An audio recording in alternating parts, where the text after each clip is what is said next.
So this is how you're going to be able to remove the background noise after you recorded. Okay, after recording your audio, you can go ahead and remove this noise in it. So what we're going to do is you're going to select the noise, the part of the audio that has the noise that you want to remove, and then you're going to go to effects, and you will go to noise reduction.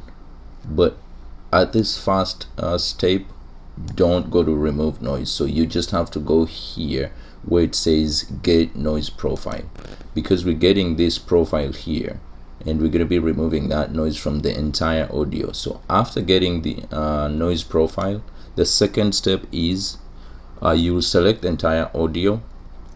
On the Mac, I have to press Command A in order for me to select the entire audio. And then what's going to happen, we're going to go back to effects and we're going to say remove noise again. Okay, so noise reduction one more time, but this time we're not getting the noise profile. We're just going to go ahead, leave these presets as they are.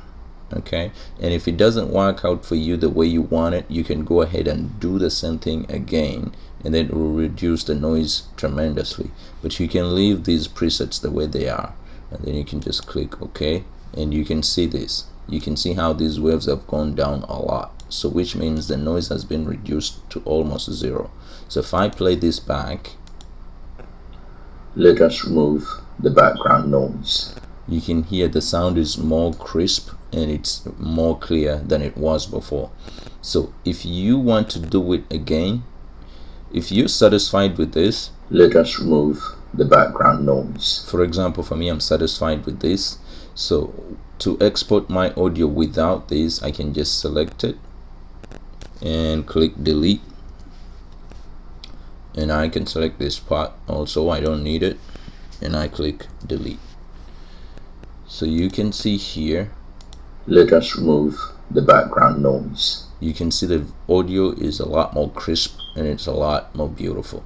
And that's how you remove the background noise after recording the audio in Audacity. Thank you so much guys for watching, and I hope to see you again in the next video. Bye bye for now.